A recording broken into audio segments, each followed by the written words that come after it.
By the time you're watching this, EVO has probably already started. It's the biggest fighting game tournament of the year, and we can no doubt expect to see lots of new news and releases and updates and all of that sort of stuff. So it's a really, really exciting time.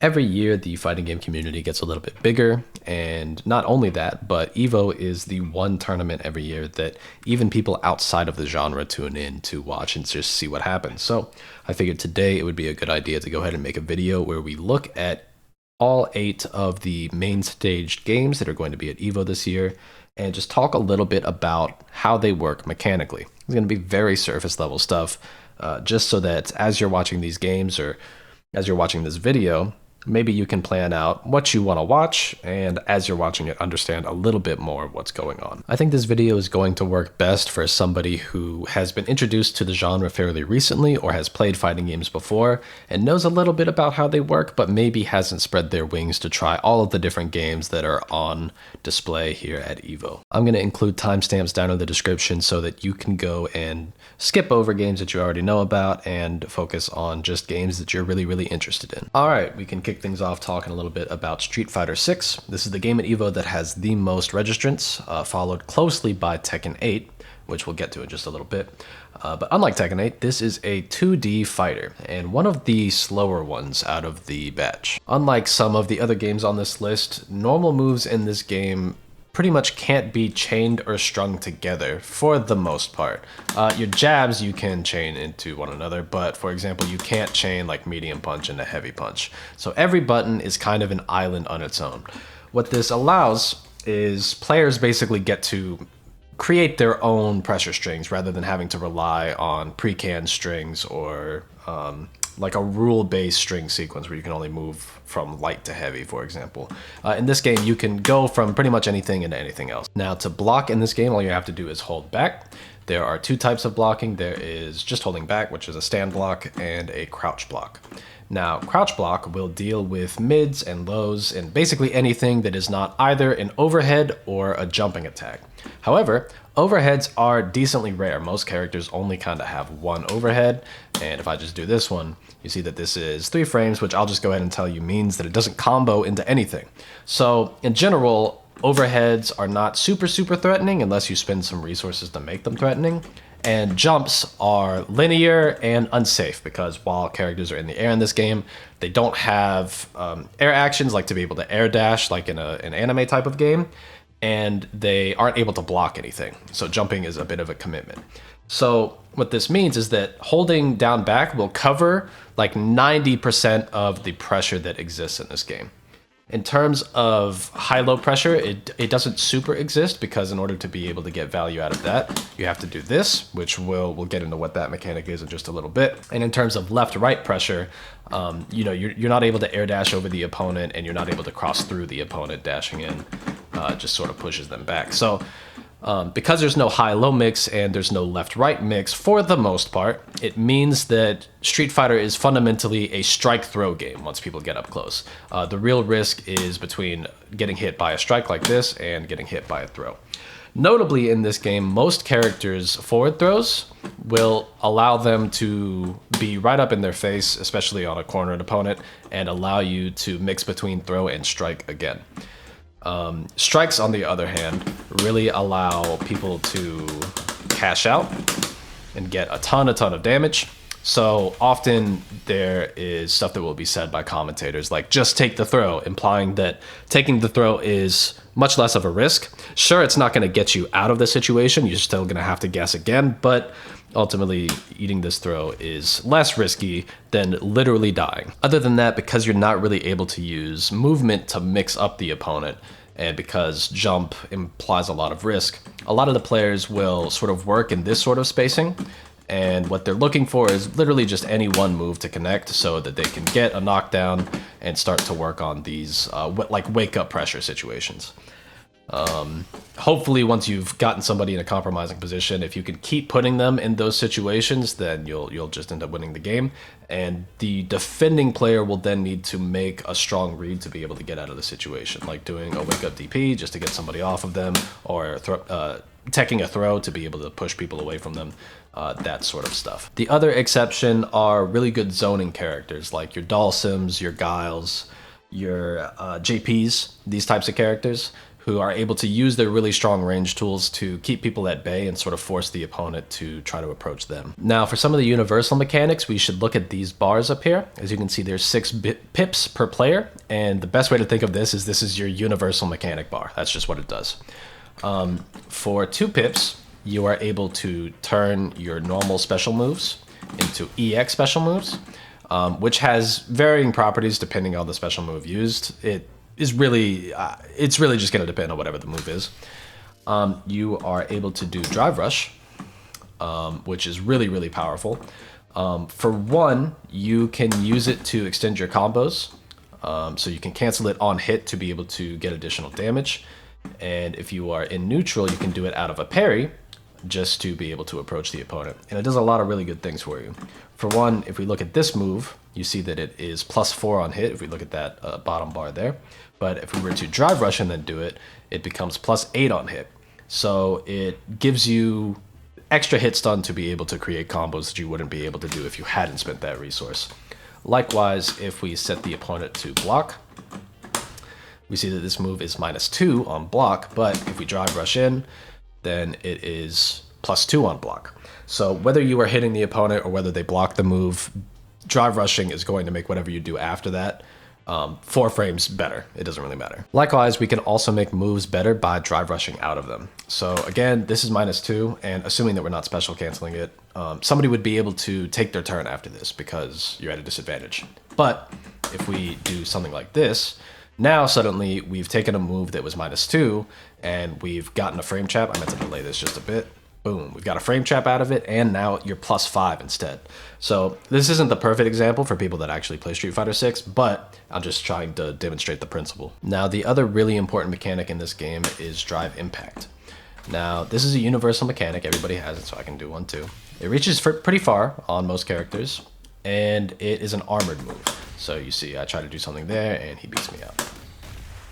And as you can see, because it was able to eat my button, it actually made Ryu crumple there. So Ken would be able to get a big combo. So the way that you can beat this is 2 different ways. You can either do 3 hits like that, and that'll deal with it. You could Drive Impact back, in which case you get this cool little slow-mo animation. You can also do things like throw it. So there are a lot of ways to deal with it, but the big thing is that, like, at a spacing like this, if you're trying to fish with these types of buttons, often these farther reaching buttons aren't special cancelable, and they take a long time to come out. Like it says here, this standing heavy kick is 35 frames total. So if he tries to do this and I happen to be poking with him a move like that, then I'm just going to eat a bunch of damage. So really, really strong mechanic. So the last really important universal mechanic is parry. So if Ken were to do this and I parry him, it just works like that. Parry is really good for a bunch of reasons. One, it eliminates the need to guess in any type of way. So if your opponent is jumping at you and what side they land on might be ambiguous, you don't have to guess between left and right. You could just parry it and it'll block either way. Same with high and low. If you don't want to guess, you can always just parry it. It'll block it either way. The other thing is you can see here that I've used a decent amount of my drive meter. Now, if I parry this move, I actually regain a bunch of it. So it's really good for getting back some of your resources as you're spending them. And yeah, it's just really good for that reason.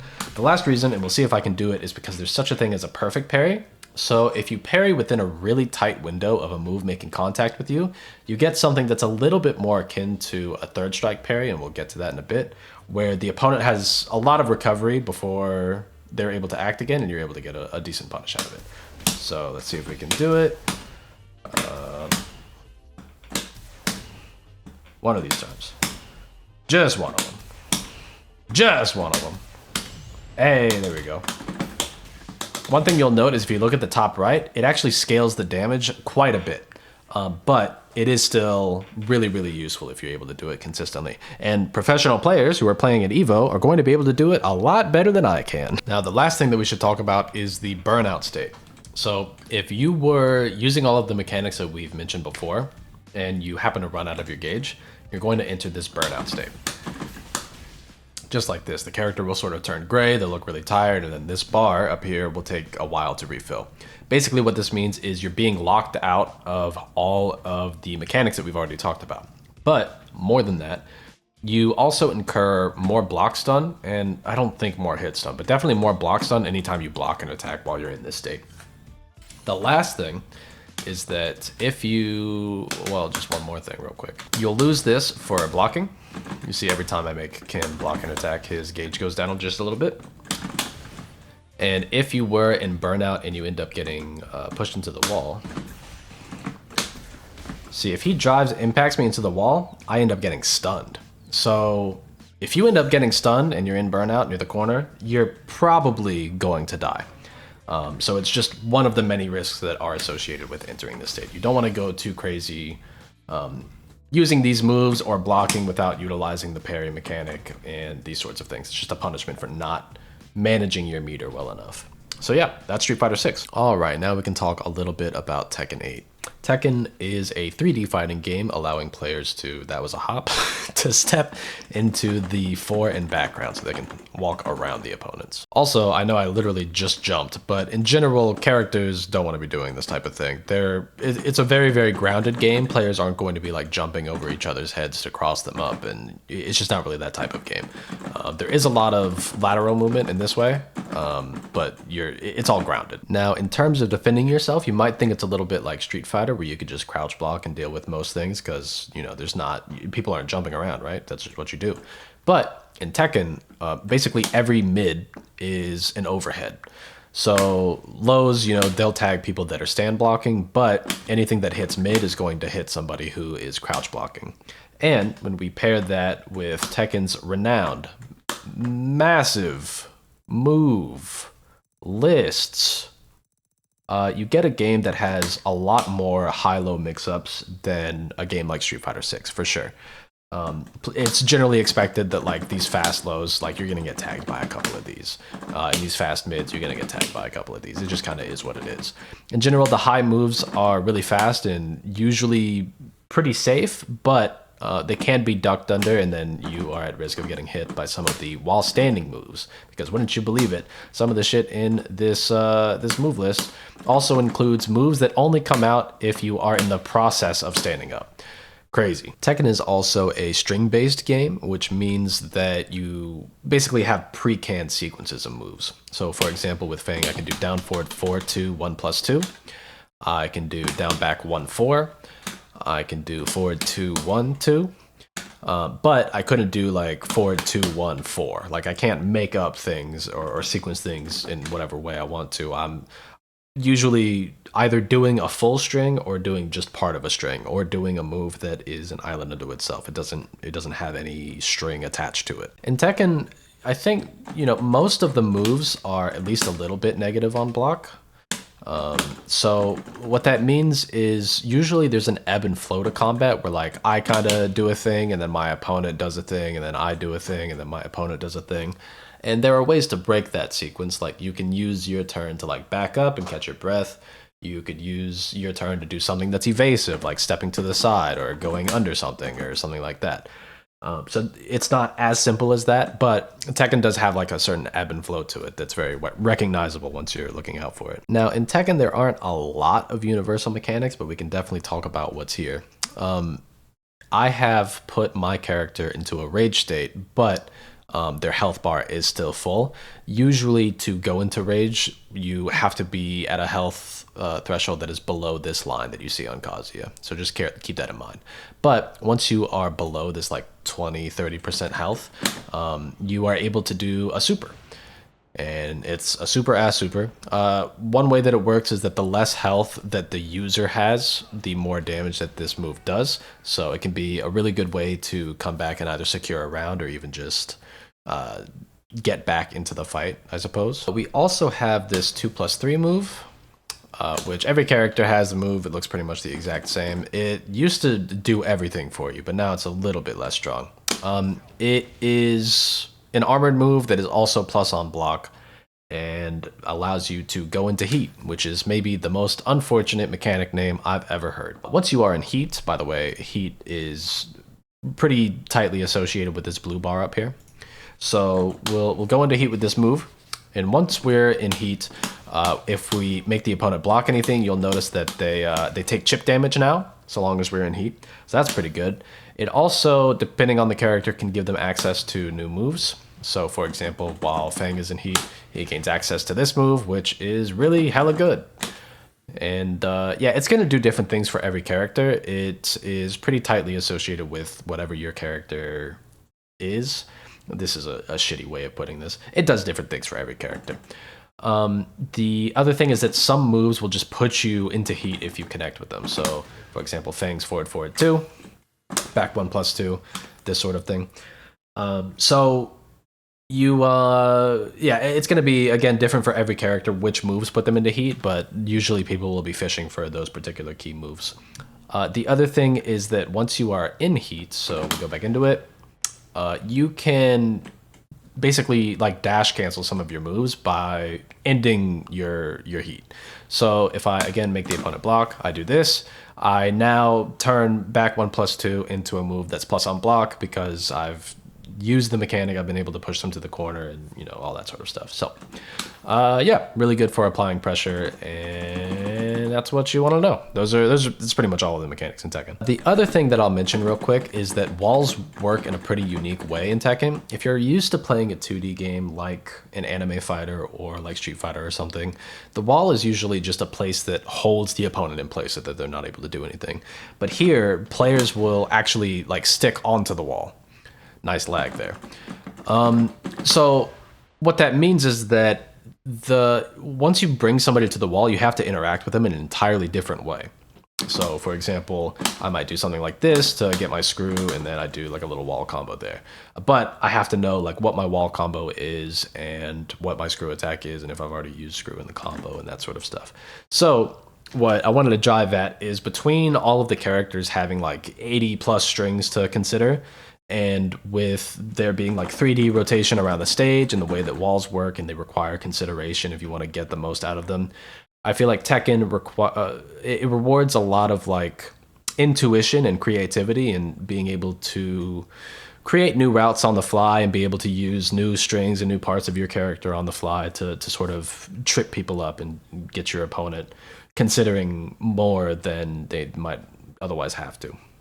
So yeah, a lot of creativity on display in Tekken. I think it's a beautiful game. Definitely give it a shot. All right, now we're going to talk a little bit about Guilty Gear. This is EVO's premier anime fighting game, and it is one of the most popular anime fighting games of all time, probably. Maybe the most popular of all time. Very, very successful game. This is a string-based game. So characters are able to string some of their moves together, and it is also a pretty movement-focused game on the whole, with characters having things like double jumps and air dashes and that sort of stuff. One caveat I'll give before we get too deep into talking about this game is that Guilty Gear is a game with a lot of character uniqueness. So while we'll talk very generally about this game and the way that it works, each character is going to work in a little bit of a different way and have very strong tools that like no other character would be allowed to have. And that's part of what makes Guilty Gear so much fun, is just how strong and how unique each of the characters are. So the string system in this game, I'll be honest, I think it's a little bit convoluted and difficult to understand if you don't already play the game. For example, slashes can go into heavy slashes, but kick can't go into slash. Punches can't go into kicks, except if you have like a 6P or a 6K. It's a little convoluted. So the best way to put it from like a spectator's perspective is a lot of the time you're going to see like 1, 2, 3 buttons into a special move, and that special move may or may not enable the attacking player to be able to extend their pressure a little bit more. So if I were to set this dummy to block, all guard. Now if I do like this string, I could do this string into this little fireball move, and he's set to jab, so he's gonna get hit by that. I also have like this move. Both of those would be plus on block, so they would allow Soul to continue his pressure. And yeah, there's just a lot of stuff like that, a lot of pressure like that. Guilty Gear also has a universal overhead, which is attached to this dust button. So if I turn the block off now, and then we just let him get hit, that is the taunt button. Now we know what that looks like. Alright, so that would just be an overhead. If we charge it, we actually get this full-on animation where we're launched up into the sky, and then we can do like a combo that I don't know how to do because I'm not very good at this game. Ayo! Now, Guilty Gear's most famous mechanic is the Roman cancel, which in this game is pretty damn close to every mechanic in the game. There are a lot of different ways to use Roman cancels, so let's just go ahead and get into it. If you're using a Roman cancel on hit stun, it is known as a red RC. So if I do like this, and then I do an RC, you notice that it pops him up into the air, and then we're able to extend for a bigger combo. All of these RC, I believe all of these RCs are going to cost 50 meter, by the way. In neutral, if you want to cancel the animation of a move that you've just done, you can do this purple RC. So this would allow us to like put out a projectile and then run around behind it, or do something like this. And yeah, that's the way that that one works. And if the opponent were to attack us and we were in block stun and we did Roman cancel, we could do a yellow Roman cancel, which would just knock the opponent away from us and just get us out of that pressure a little bit. So all different types of using RC. One thing I'll mention is that you are able to like drift the RC. So I think, can I just do this? Yeah. Oh, I guess this is also blue RC, which is what you do. If you're literally not in an animation, you're just in neutral, and this will slow down the opponent if they happen to be around you. Good for being able to react to things. But yeah, you can usually drift these. Yeah, like that. You see how Soul is drifting in a direction? I think you can drift these in 4 directions, but not all 8 directions. Yeah, no, not 8 directions. But so you could do like that. You could also fast RC, which is where you just push a button after the RC, right? So if I do that, then I'm able to carry momentum from the RC, right? Stuff like that. And you could also, again, do each of these mechanics with the red RC as well, right? Stuff like that. So yeah, it's the most powerful mechanic in the game. Really, it's like 4 mechanics strapped into one simple input. So it's really nice for people that are just learning the game because they're like, how do I do a guard cancel? It's Roman cancel, bro. Everything's Roman cancel. The only 2 things I think you need to know about are there is this, which what the fuck is this called? FD, faultless defense. There we go. So the point of this is that if Kai were to attack me, I'm pushing him a little bit further away by doing this, and I'm also not taking any chip damage from special moves while I'm in this. It does cost bar. It's not draining down there because this is draining mode and it's being told to refill my bar. But normally this would drain your meter, especially as you're blocking stuff. But it is a really good way to like build space between yourself and the opponent, and also the other thing I just said, avoid chip damage so you don't die. And finally, there is a burst. So there's a burst, you will refill it over the course of the match. This can be like baited and then punished and stuff like this, but basically if my opponent were comboing me, I could just be like, I don't feel like taking that damage right now, and I knock him full screen. This burst, I mentioned it could be baited. You kind of have to block it now. It used to be that you could like be far enough away, but now if you are in hit stun and you're bursting, I believe it's like a full screen burst. Let me see if it just looks like it.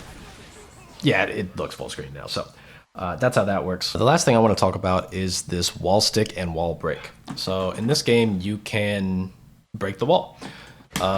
If I do a combo that is long enough, I'm just going to do something simple because I don't actually play Soul. Something like this. Yeah, fuck it. You see, he sticks to the wall. Now, if I do another move, then it'll break the wall and it'll send him flying. After this, you will get positive bonus, which if you look at the bottom left of the screen, means that your tension bar, which is basically your super bar and the bar that you use for all of your Roman cancels, it will start to refill over time. So it's really, really powerful for that reason. The other thing is that if you break the wall with a super, then after that transitional period, the opponent will stay on the ground for a longer period of time, allowing you to continue your pressure rather than being reset to neutral. So if I just do something like this again. Oop. Not a very good combo, sorry.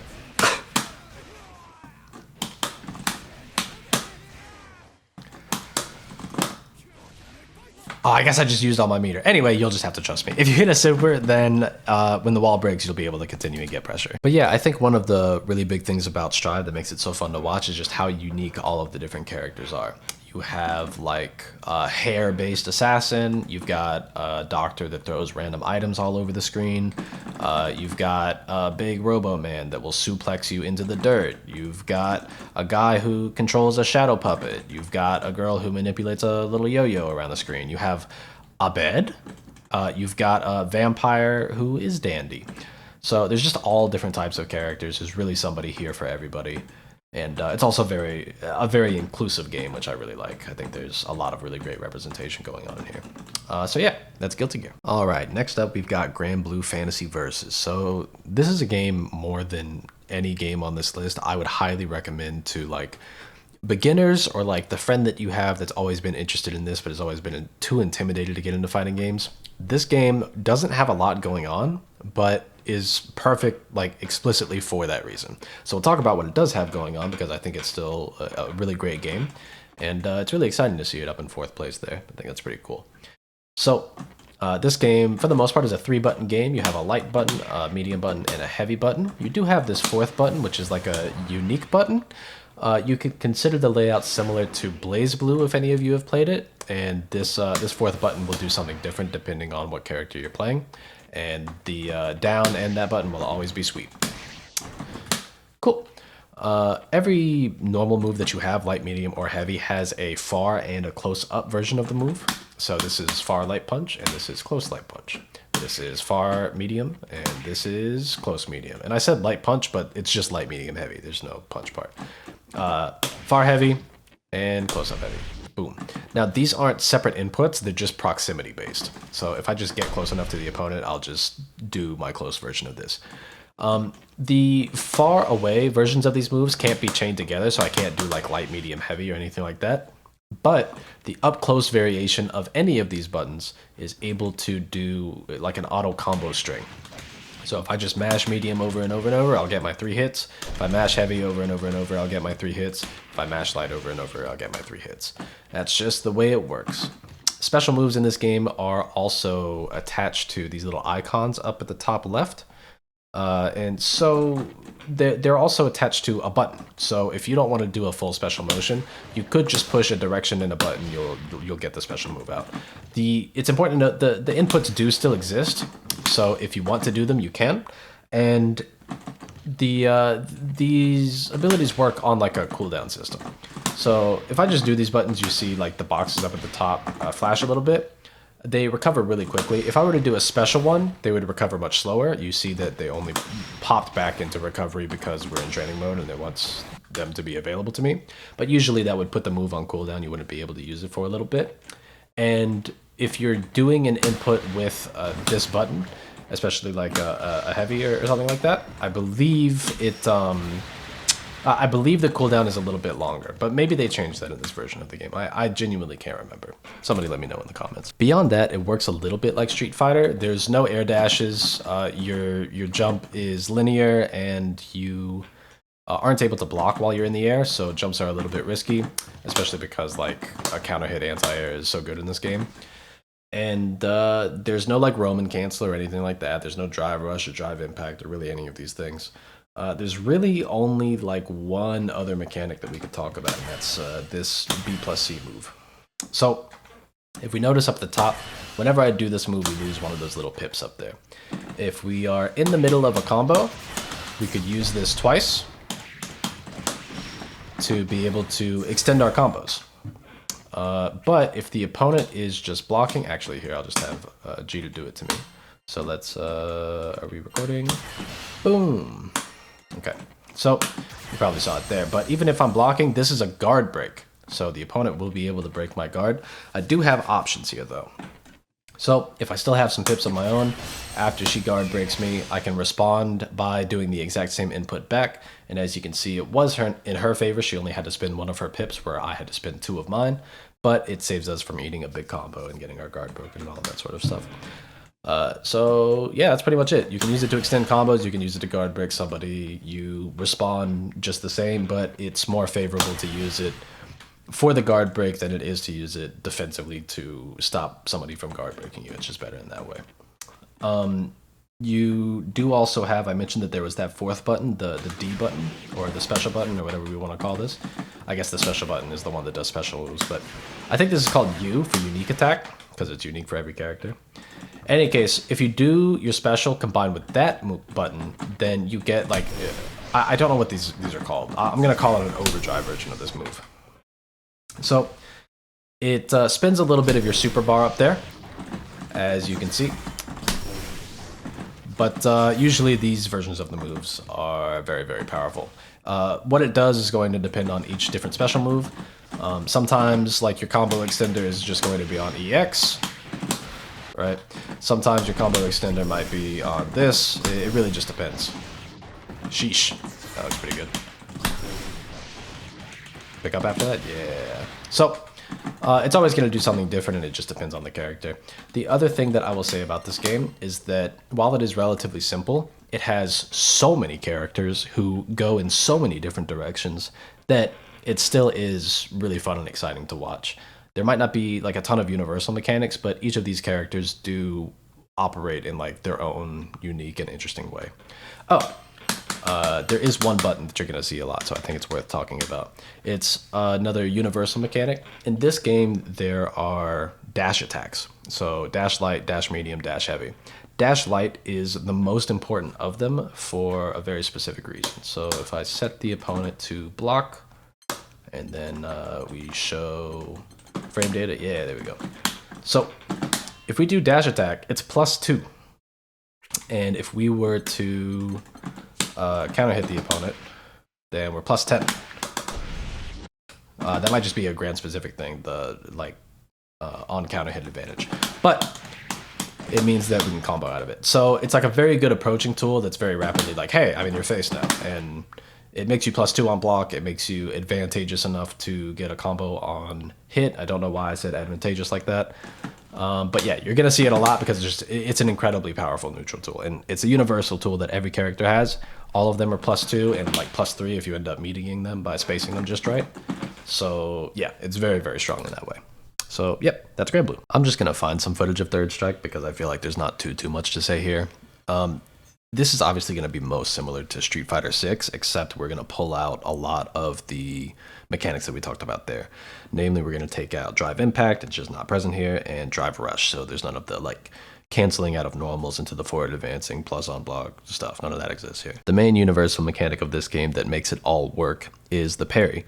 Unlike the parry in Street Fighter 6, which you do by pushing both of your mediums in and can be held, the parry in Third Strike is done by tapping forward on the arcade stick. If you need to parry something that is a low, I believe you tap down forward. You can parry things that are in the air. You can parry supers. You can parry all of the individual hits of the super, but you have to keep tapping forward each time. It's really good because it eliminates pretty much all of the block stun that you would be under, and it can also avoid chip damage, similar to the parry in Street Fighter 6. But, I mean, one thing that I'll say is that the balance in Street Fighter 3 Third Strike is atrocious. You know how sometimes you'll be watching a tier list video for a more modern game and somebody will say, yeah, you know, there's 5 tiers here, but honestly, the difference between the top and the bottom is pretty close. The difference between the top and the bottom in Third Strike is not fucking close. It's not close at all. Whoever made like Yun and I don't know, Q were like clearly not communicating with one another. The only reason why people are able to play those bottom tier characters and still do well in tournament is because of how strong the parry mechanic is. If this game didn't have this parry, it would be a complete wash. So yeah, that's Third Strike in a nutshell. All right, this is Uni. So this is an anime fighter. You're gonna expect to do a lot of the regular anime fighter things. You've got strings, so you can go from light, medium to heavy. This is mostly a 3-button game. There is a 4th button that's reserved for like key charges and rolling and stuff like that, and we'll get into all of that. But those are like mechanics. Those aren't buttons. You understand what I'm saying? So you've got a light, medium, and heavy.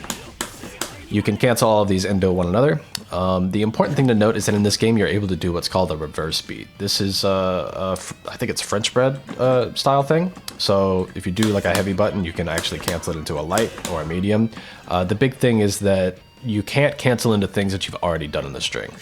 So if I do this, I can't go back into my, my 5L because I've already used 5L in the string. I could, however, go into 2L because I haven't used 2L yet in the string, right? That sort of thing. The big mechanic is this one down here. This is called grid.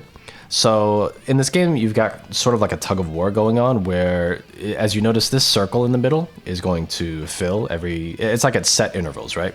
So you're trying to play tug of war around these set intervals because whoever wins that tug of war is going to get something called Vorpal. You can see that it's on Akatsuki right now. And basically what it does is it lets you get a Roman cancel. You're just able to cancel out of whatever animation you're in. So you could do that. You know, you could do that to do whatever you want to. You know, you can do it on hit, you can do it on whiff, it doesn't really matter. It just allows you to special cancel stuff. It also will give you a bunch of meters. So if, for example, 1 second. So if I were to like do a bunch of stuff, I build up a little bit of grid. All right, now if I use it, it'll sort of cash that out and it'll convert it all into meter, if you can see there. And it'll also do it on hit. I did it like in neutral right there, but maybe just do a little route.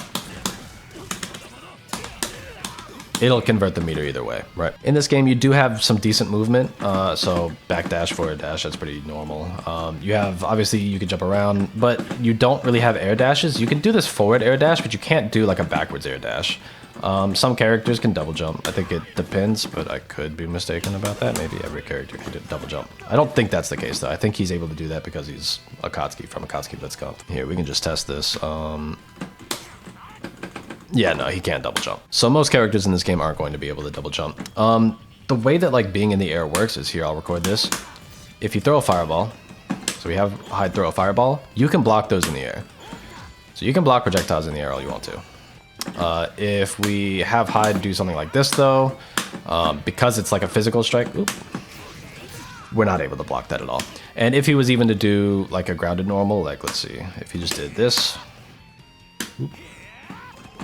So if I jump and I try to block this, yeah, I'm not able to block that. Yeah, so any physical strike you're not going to be able to block in the air, but projectiles you are. Grid you fight for, I mean, there are all types of things that give you grid. For one, just like doing regular attacks and stuff, let me reset this. Just doing regular attacks and combos and whatnot, you can see I'm getting grid down there. If I like move forward, I think I get a little bit of grid, and when I backdash, I lose a little bit, as you can see. There is also shield, which is on 4D, which is that secret fourth button. So if I were to have Hyde come and attack me, you can see that I gain a little bit of grid there because I'm using the shield effectively. You could also just key charge, which is just 5D, just neutral in that fourth button.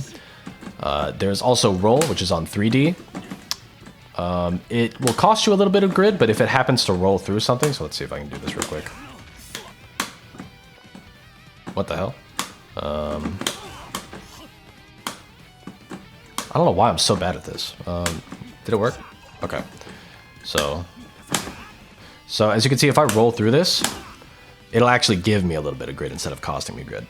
So in general, like you're going to get grid for like landing mix-ups, landing good attacks, like doing good strings, moving forward, being aggressive, but also shielding effectively, rolling effectively. Like any skillful use of a mechanic or good play in general is probably going to net you grid in some way.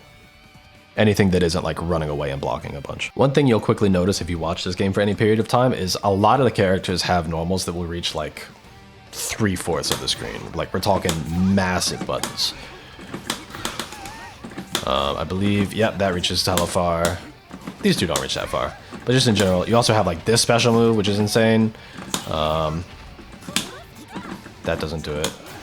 Yeah, there we go. That one also reaches crazy far. So just in general, like there are a lot of moves that reach really, really far in this game. If we go over to phone on, like these buttons are also really big.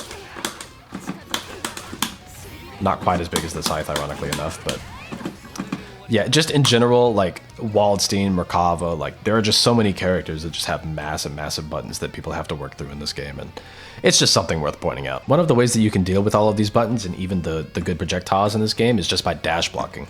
So in this game, if you double tap forward and then you push back, you can basically be moving forward slightly while also blocking. So if I do this, you'll see that I'm forward advancing, but as soon as that move would come in contact with me, I'm already blocking it. So that's one of the things that people will do a lot. But yeah, that's Uni in a nutshell. I mean, the big things that you're looking out for when you're watching this game is like, how are people navigating neutral with buttons that are this large? Like, how are they getting their way in? and how is it that they're fighting for grid and trying to win these different cycles. I think those are the big things to look for as a spectator. Mortal Kombat. All right, so this game, for whatever reason, whenever I click out of a window, it just pauses the game, so expect to see that game pause screen like a bunch. This is also a 2D fighting game. Unlike basically every other 2D fighting game, this one uses strings like Tekken does. So if we go into the move list, I mean, this move list is way shorter than Tekken's move list. And if we actually look at this, like, there aren't that many actual strings here. Like, this is a string, this is a string, this is a string, this is a string. These other ones, these are just those strings, but shorter. So that's like 4, 5, 6, 7. Like, there aren't that many strings in actuality. This game does also have aerial strings, which is pretty neat.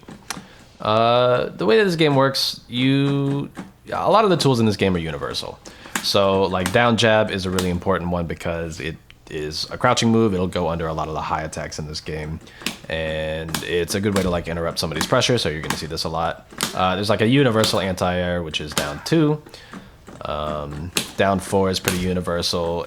It's going to be a different animation and a different like length based on the character, but the fact that it like staggers the opponent back like that is really common. That's just how that move works. Back 4 is always a sweep, so there's like a couple of buttons that like you're gonna expect to be on every character. Other than that, you're gonna be doing strings like this, and you've got special moves. You got Johnny's nut punch here. In this game you also have an assist, so I can call in Kano and he can do 1 of 3 assists. He's got that one, he's got this one, and he's got this one. The assist characters in this game are explicitly assist characters, so you're not like gonna call in Kano and like have him fight for you. You're just using them as accessories to like make your game plan stronger, whatever that might happen to be. But yeah, in general, there's like high-low mix-ups. Obviously, you're gonna create pressure with the assist. For combos, I only really know this one. All right, I think I can do it. Let's see it. Boop, boop, boop, boop, boop. There we go. It's not great. I'll be honest with you. I haven't played this game since it came out. One pretty important thing to know about MK is that blocking in this game is a button that you have to push. So what that means is in most of these other games, you hold back to block. And so especially in 2D games, there's a thing called proximity block, where if somebody does an attack and you're holding back, your character will freeze and kind of go into a block animation because there's just proximity guard. That's just how proximity guard works. In this game, because blocking is specifically a button, you can hold back and away from the opponent. And if the opponent were to whiff a move in front of you, you're still walking back because you have to, again, specifically push a button to block. So that's something. I guess the only other things to really talk about is that there is like an instant block mechanic in this game where if you block at like just the right time, you can negate chip damage and also negate some of the meter that your opponent would get. So that can be useful sometimes if you're dealing with a lot of zoning. And there's also up block in this game. So the up block is really good for people that are jumping in at you and doing like an aerial attack like that, because if you up block, then they're way less advantageous on the way down, and from what I understand, you can often punish people. But again, I don't play this game that much, so. Another thing, this doesn't really matter for spectating, I don't suppose, but it's important to know for like playing the game. So in this game, a lot of characters have projectiles that are highs, meaning that in theory they could be ducked. For whatever reason, the way that they work in this game is that if you're holding down and you're blocking, the high projectile will still make contact with you. But if you just duck and you don't block it, then the projectiles will go right over you. I don't entirely understand why it works that way, but it does make it so that like if you're dealing with zoners and they're doing a lot of like high projectiles, you like do a lot of this type of thing until you get in, and then you it's party time at that point. All right, KOF time. So I think the biggest thing that's going to define KOF is its movement. Obviously, you can dash, you can backdash, you can jump in any of the directions, but you can also hop, which is just a much smaller jump, and you can hyper hop. Right. So that's all pretty cool. Because you're able to hop, you're able to like quickly introduce overheads to the opponent while you're in pressure. There are like a lot of grounded overheads that you're going to be able to combo out of, like this one does a knockdown, as you can see. But that's not to say that they don't exist, and because you're able to hop, like you're able to introduce overheads pretty frequently. Meter management is probably the other most important thing. So KOF is like a team-based game. Like you play 3 characters at a time. There are only 2 on the screen because this is training mode, but normally you would pick a team of 3 characters. And it's not like a tag game. Like, your other characters aren't going to come in as assists. You're not going to be able to swap in them live on the fly. Instead, it's just like the order of the characters that you want to play. The only thing to consider when you're making this order is like what kind of characters would like meter the most. And this has changed a little bit in recent years, according to people that play a little bit more KOF than me, or at least a buddy of mine that plays more KOF than me. But basically, if you are on your first character, the maximum number of bars of meter that you're going to have is 3. Your second character can have up to 4, and your final character can have up to 5. And each time a character dies, you do get 1 meter for free. So it's not like it just goes up to 4, but you stay at the amount of meter you have. If you were like at 2 out of 3 bars when the last round ended and then your character died, you would start the next round at 3 out of 4 bars. There are all types of ways to spin meter. I understand a decent number of them. You can do EX moves. That's pretty self-explanatory. You can do a super. Oop. There you go. You could do an enhanced version of that super by pushing both of the buttons instead of just the one. So if I push both punch buttons, you see it uses 2 bars of meter and it does way more damage, but it's functionally still the same super. There's also max mode. So there's 2 different ways that you can go into it. You could either just do it raw and then you got the max mode bar there. Or if you do it off of a hit, you'll see at the bottom it says quick mode and the bar is half as long. So it's just not going to last as long. What does max mode do? I'm refreshing my memory, but I believe it makes your EX special moves and your supers effectively free so long as you're in it, with a couple of caveats, and it also enhances the damage of a lot of your special moves. So if we were to like activate raw, and then we do this, you see this isn't costing me any meter, that's not costing me any meter, right? So let's see, can I land that combo? It doesn't even matter for my demonstration. I don't think it does. I think this is just vain. I think I just want to do it. There we go. Wow, that was so late. So the reason why that last one cost 1 of my bars of super is because I did the version of the move that would normally cost me 2 bars. So if you're in max mode and then you do that version, the enhanced super, then it is going to cost 1 bar instead of 2 bars rather than being free like the 1 bar one would do. Hopefully that made sense. Another really big mechanic is the ability to roll. This can get you out of situations, especially because it rolls through people and they can't like jab you out of it or anything like that. You're invincible while you're doing it. I believe you can be thrown. Speaking of throws, those are pretty important. Throws are proximity based in this game. So there isn't like a throw input. You're just like push forward and heavy punch while you're close to somebody. Can you do heavy kick as well? Does it go in the other direction? No. How do you... I can't remember how you throw in the other direction. But in any case, that's important because it used to be the case when this game first came out that if you were trying to pressure somebody on wake up, a lot of the time you would get thrown because they could just mash forward and heavy punch and it would come out on like the very first frame. So to sort of combat that design quote unquote flaw, what they've done is introduced this. I believe this is called Shatter Strike. Am I right? No, this is Advanced Strike. Shatter Strike is a different thing. Okay. So Advanced Strike, what it does is basically like say I've knocked Ela down and like a real knockdown, not that. As she's getting up, I think she's going to try to just throw me on wake up. So I can do this and then it would, I believe, crumple her and you would be able to get some stuff off of that. So that's pretty good. There's also Shatter Strike, which is this one. It looks very similar, but it crumples just normally. I see. So this is like an armored move that crumples the opponent. So it's probably best to think of this as like a drive impact analog, something sort of like that. But yeah, that's this game. But yeah, thanks for coming and checking out this video. I had a lot of fun making it. Let me know what games you're looking forward to watching at EVO, and we'll talk about it soon. All right.